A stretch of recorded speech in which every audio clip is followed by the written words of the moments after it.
question confusing. I did this like a couple hours ago. And now they go to HO2 oxygen. So it's that CO2 relates to the no, you do. I understand that. Yeah.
Does that make more sense now? Okay. What happens when I wing it? See how the carbon dioxide You ready to answer them now? yes, it's being reduced, yes. And then the H2O going through O2, it's being oxidized, yes, yeah. So we figured it out? Yeah. Example of bad question to better question.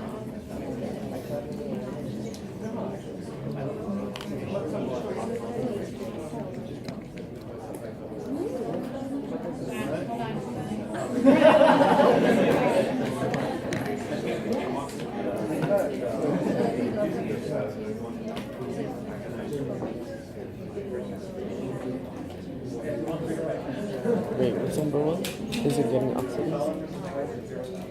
Being reducing because there's more gain than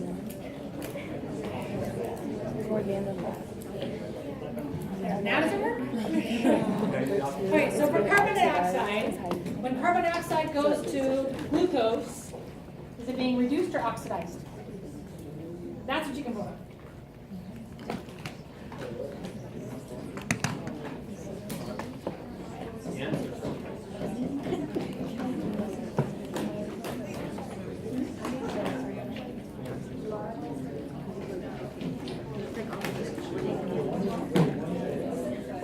We're doing number one.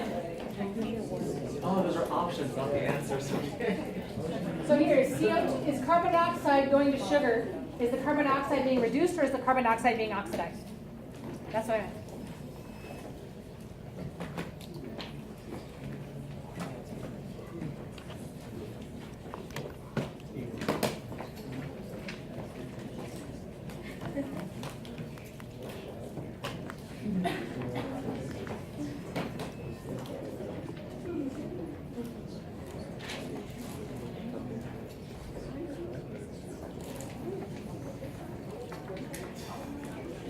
So now we're saying, what does reduced mean? Gaining. So going from carbon dioxide, is it gaining or losing? Gaining. It's getting bigger. So carbon dioxide is getting reduced into glucose. Let's make the next one a whole lot easier. So now what's happening to water? And water is going to oxygen. Is the water being oxidized or reduced? Oxidized. Then 30 seconds.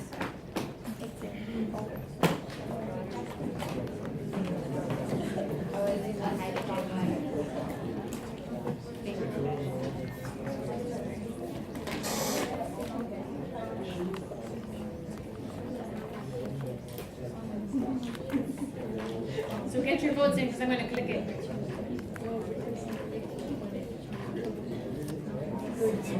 So now we have water. Is it gaining or losing? It's losing its hydrogen electrons, so it's getting oxidized. So you always have, when one's oxidized, the other one's going to be reduced.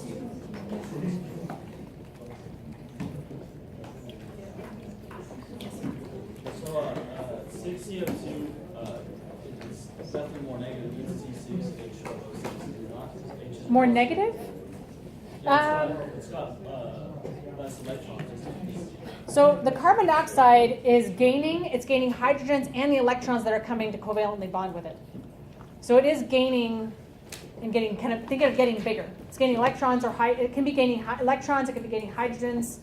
Also, so think of it, you can see the hydrogens being added on to the glucose molecule. Isn't carbon dioxide more negative though? Carbon dioxide is nonpolar. Technically speaking, carbon dioxide doesn't really have a charge. But it's gaining, when it's getting reduced, going from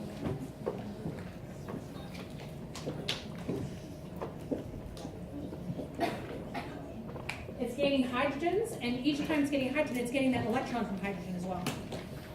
So the hydrogen's coming with electrons. So you're not supposed to look at the charge of the hydrogen at all? The charge is just one hint, not always. We're not always going to see a change in the charge. So it's not getting a electron and or a hydrogen, it's just the electron from the hydrogen? Yeah, it can be the electron from the hydrogen as well.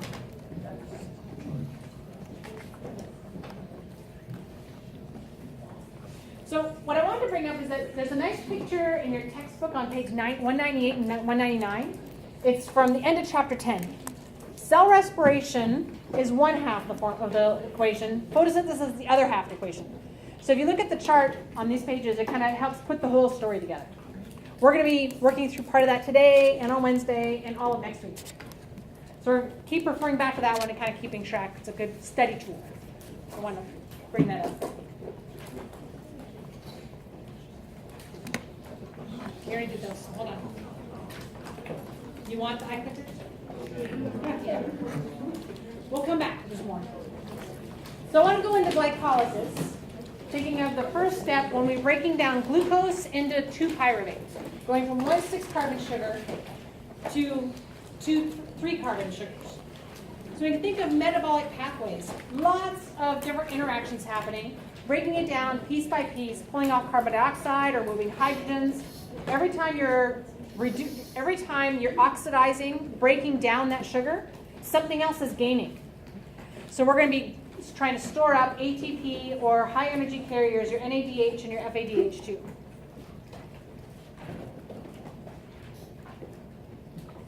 So we can think of glycolysis as a series of reactions that provide energy to the cell through the oxidation, right, or breaking apart of your glucose molecule. The first step in breaking apart your glucose molecule.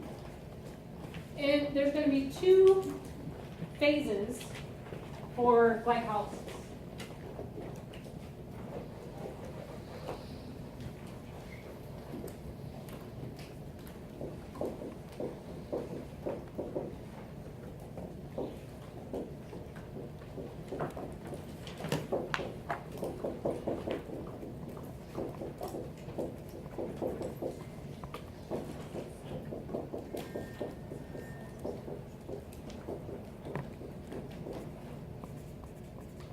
So this refers back to how enzymes work. Right? There's a little speed bump. In order for glycolysis to work, you have to put a little bit of energy in, but then you're going to get more energy out. So you're going to get a net gain. So for glycolysis, we have to put 2 ATP in, but we get back 4. So we can think of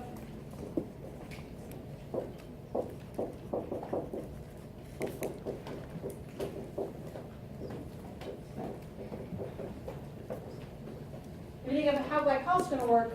We have to pay 2 to get started, but we get 4 out of it. So our net gain is going to be 2 ATP. So just a little bit. We're also going to get some NADH, which we can use later.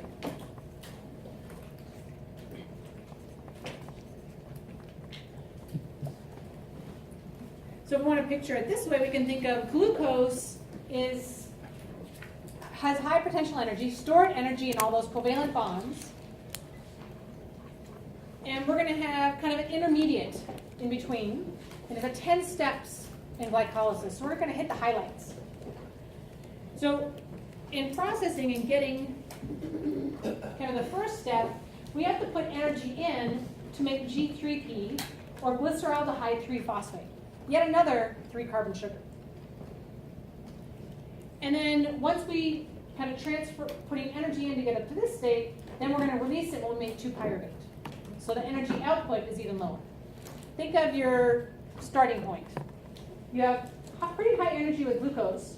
You're going up to higher energy, so then you have a bigger drop.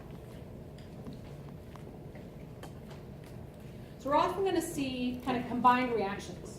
Putting energy in, and then having combining endergonic reactions where you have to put energy in with exergonic reactions where you're releasing energy. Kind of as a way of paying for the reaction to happen.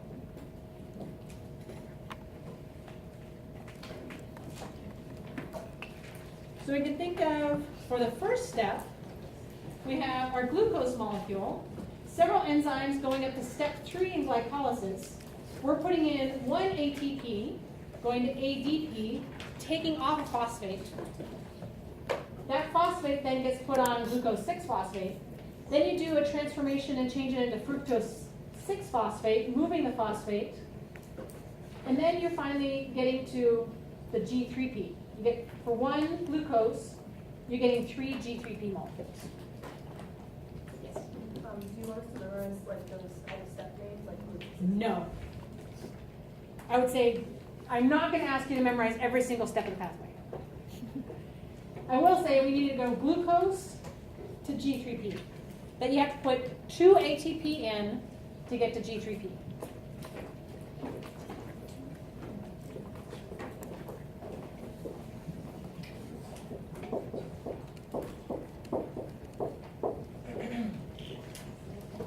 So that's going to be the energy input. Changing and rearranging that sugar molecule and using those phosphates from ATP to modify those sugars. Is the name of one of those G3P, or is there 3 G3Ps? No, there are 2. 3 G3Ps. It's glyceraldehyde 3-phosphate, G3P. So you have one G3P up here, and you have 1 G3P down there. So I guess we could say 1 glucose is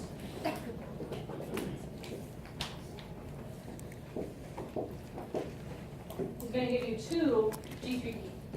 But you had to put energy in. Picture you split that glucose molecule in half. So you had to put 2 ATP molecules in to do it. Then if you look at the second stage, now we have 2 of these G3Ps. We're going to start changing, kind of rearranging the shapes of these sugars, the chemical formulas.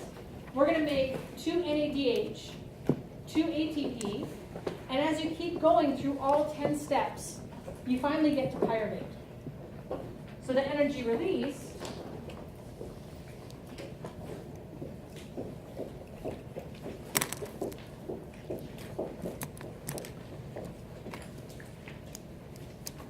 we're getting to our pyruvate. We just had that middle spot. You had to climb up and put energy in, then break down the G3P to make 2 pyruvate at the end, releasing and getting a net gain of 2 ATP. You had to pay 2, but you got 4 back.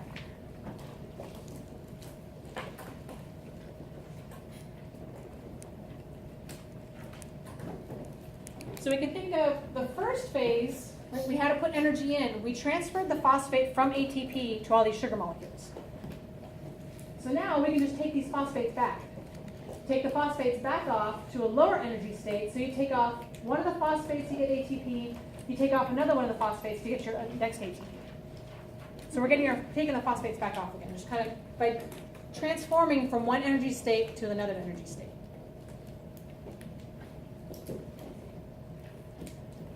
So we call this substrate level phosphorylation.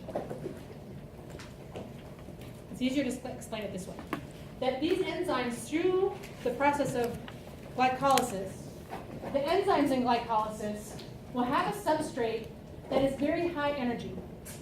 It's a phosphorylated substrate at very high energy levels.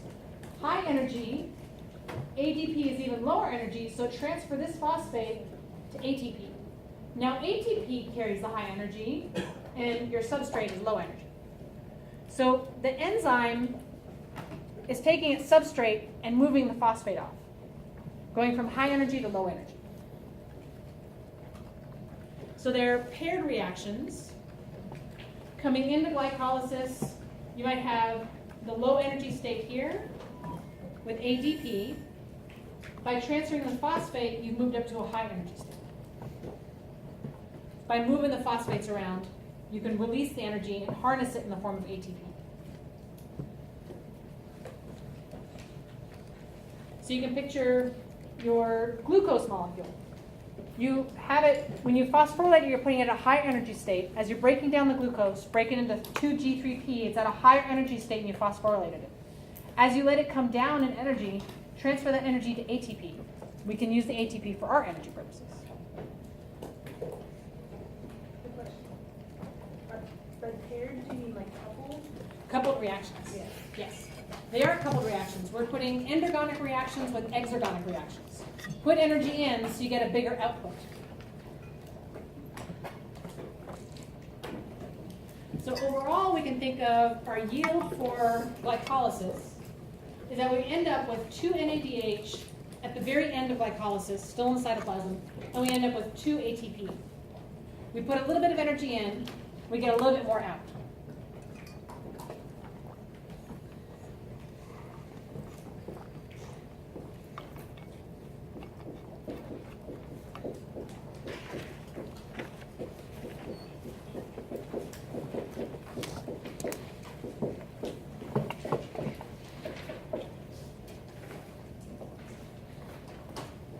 Is that same one glucose that we put in to get the 2 GPPs? Yes.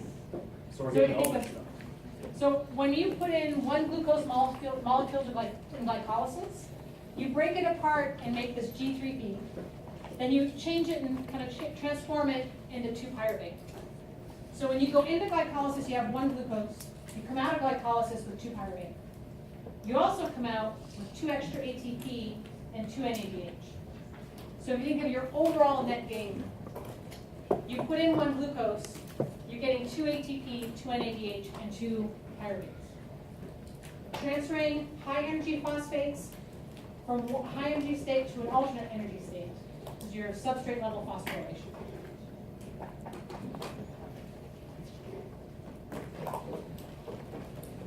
So I want you to keep in mind kind of what goes into glycolysis, what goes out of glycolysis. Think of that middle one, G3P, is because you have to put energy in to get to G3P. G3P to pyruvate is your energy coming out. So I'm not going to do all the whole series of 10 reactions.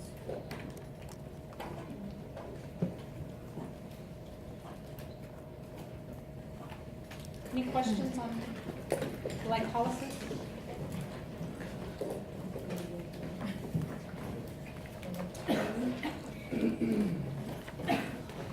So when you think of the energy investment phase of glycolysis refers to what?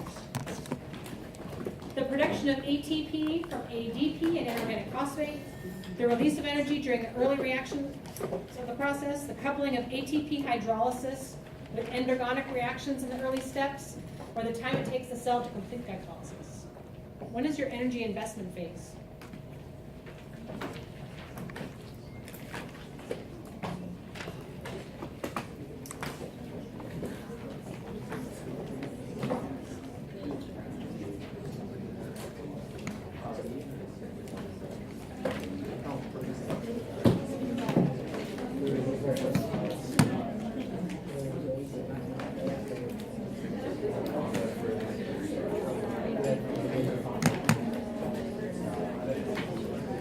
Isn't it the coupling?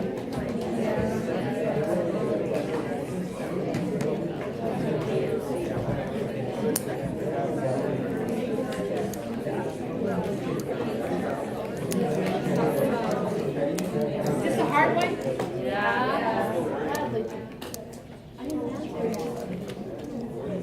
Yeah, so if you think about it, I haven't turned it off, I know that. So condensation reactions, that should change. Condensation reactions are when you're building. Right? What's hydrolysis? Breaking down. Breaking down. What are you doing during glycolysis? Breaking down. Breaking down. So if you think about it, the coupling of ATP hydrolysis you're using up your ATP in the endergonic reactions. 2 more people. Come on. I'm going to click it now.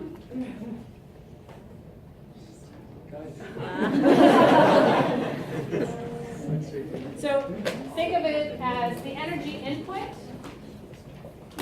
Here you're hydrolyzing your ATP for the endergonic reaction. You have to put energy in during the first phase and use up your ATP. Can I get to that high energy state?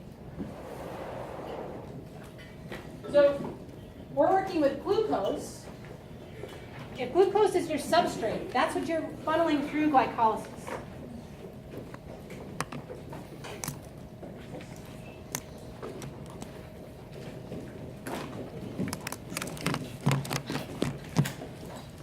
So glucose is your high energy substrate. You're eating it to get energy.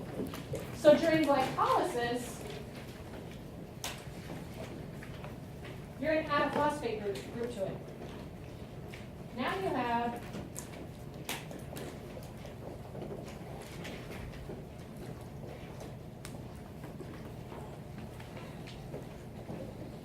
we've done a series, those first 3 chemical reactions during glycolysis to make G3P. We've added a phosphate, taken glucose, turned it into 2G3P to take an even higher energy. So this is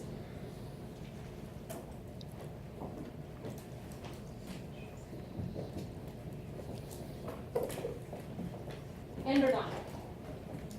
Adding a phosphate, taking those G3Ps even higher up in energy. Now we're going to couple an endergonic reaction that requires energy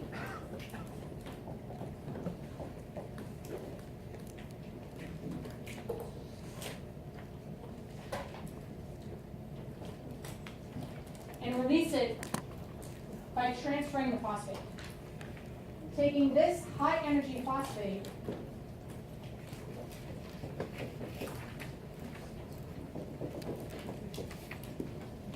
that high energy phosphate, we brought it up even higher. Now we can transfer that high energy phosphate and turn it into ATP. This is our substrate level phosphorylation. We're using a high energy phosphate group and transferring it to an ATP, which is our battery. We've just moved that high energy state to ATP that we can use for chemical reactions. We eat glucose, but we can't really do anything with it. We have G3P, we can't really do anything with it. Transfer that energy to ATP, now you can do work. You can do kinetic energy and move things. And this is going to be endergonic. And ATP is released.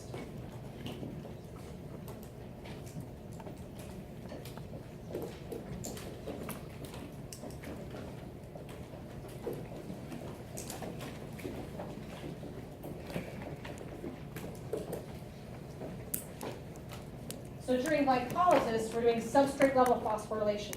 Phosphorylation going up in energy, and then moving that high energy phosphate to ATP that we use to do work. So we're just transforming our energy from one state to another so that we can use the ATP. Does that help? Make sense?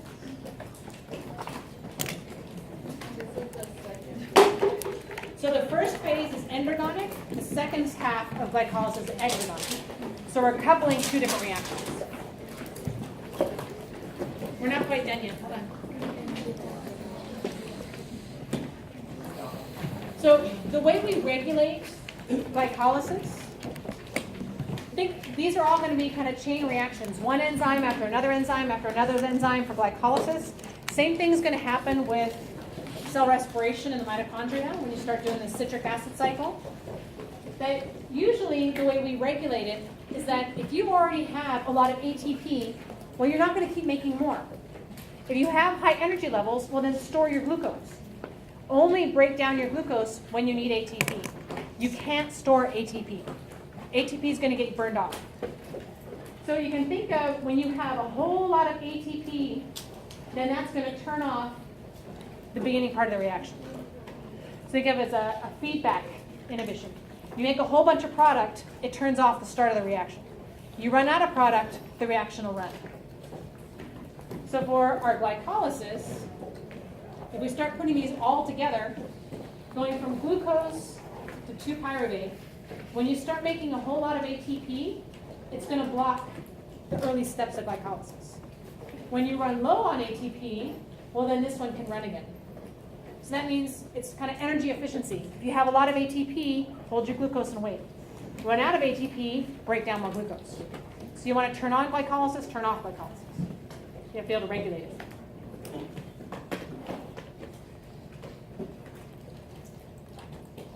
So that means for next time, we've gotten to this far. Next time we're going to go into the mitochondria and start going through all those series of reactions that further break it down and give us even more information.